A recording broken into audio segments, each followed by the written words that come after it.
नमस्कार मित्रों, हिंदी फ्लोरेट्स में आप सभी का हार्दिक स्वागत है और मैं हूं हिंदी शिक्षिका कुसुमलता जोशी। तो छात्रों, आप सभी ने सूर्योदय तो देखा होगा और हम सभी जानते हैं कि सूर्य के बिना हमारा जीवन कैसा हो सकता है। सूर्य हमारे जीवन का सबसे महत्वपूर्ण स्रोत है और न केवल ये प्रकाश देता है बल्कि जीवन बनाए रखने में भी मदद करता है। और सूर्य को हिंदी भाषा में कई नामों से कहा गया है, लेकिन आज हम सूर्य के वे बहुत प्रचलित नामों का वर्णन करेंगे या उनको जानेंगे जिनका अक्सर प्रयोग होता है और साहित्य में भी और व्याकरण आदि में भी प्रयोग होता है। तो आज हम देखेंगे सूर्य का सबसे पहला नाम क्या है और उनके अर्थ भी जानेंगे। तो सूर्य का सबसे पहला नाम हम लेंगे अर्क। अर्क जो है एक तरह की औषधि भी है और सूर्य जो है औषधि प्रदान करने वाला, इसलिए उन्हें भी अर्क कहा जाता है। सूर्य का दूसरा नाम है आदित्य, क्योंकि आदित्य माता अदिति के पुत्र हैं और अदिति के पुत्र होने के कारण उनको आदित्य कहा गया है। ये दुनिया के सबसे पहले देवता हैं, इसलिए इन्हें आदिदेव कहा गया है। और कल्प की यानी सृष्टि की रचना करने वाला, कल्प का परिवर्तन और नियंत्रण इनके द्वारा होता है, इसलिए इन्हें कल्पकर्ता कहा जाता है।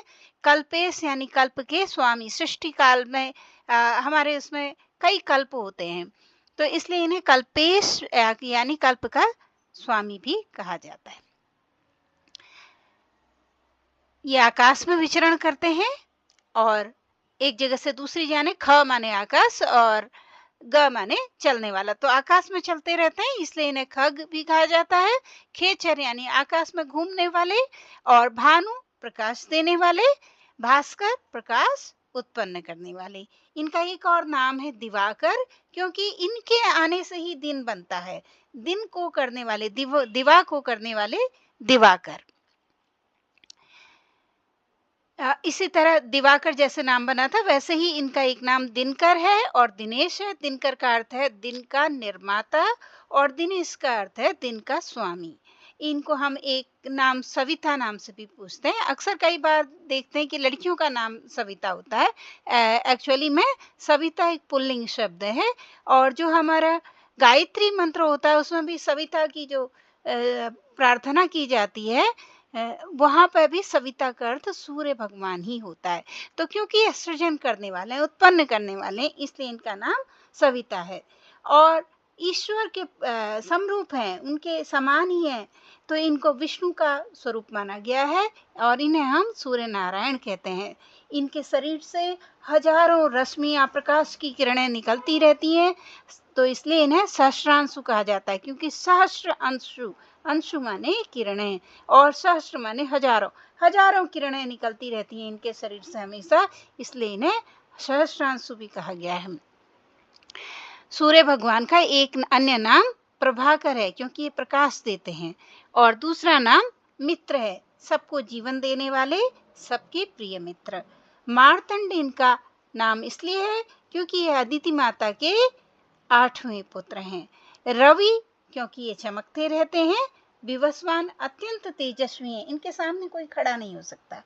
जैसे आकाश में विभिन्न तारागण हैं, नक्षत्र हैं, लेकिन जैसे ही सूर्य भगवान प्रकट होते हैं सारे तारागण लुप्त हो जाते हैं, इतना तेज है इनका, इसलिए इन्हें अत्यंत तेजस्वी होने के कारण विवस्वान कहा गया है। प्रकाश से भरे हुए हैं, इसलिए इनका नाम ज्योतिर्मय है और बहुत अधिक गर्मी देते हैं। सूर्य जैसे जैसे उत्तरायण की तरफ आते रहते हैं गर्मी बढ़ती रहती है, तो ये लगातार गर्मी देते रहते हैं। सूर्य के बिना धरती बिल्कुल ठंडी हो जाएगी और जीवन रहित हो जाएगी। तो ऊष्मा देने के कारण, अत्यंत गर्मी देने के कारण इन्हें तपन भी कहा जाता है।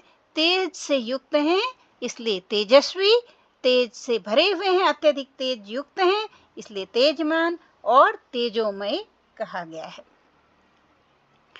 सूर्य भगवान का नाम हिरण्यगर्भ है। हिरण्यगर्भ माने जिसका जो गर्भ यानी जो सृष्टि का गर्भ है, जिससे सृष्टि उत्पन्न हुई है, वह सोने का गर्भ माना गया है।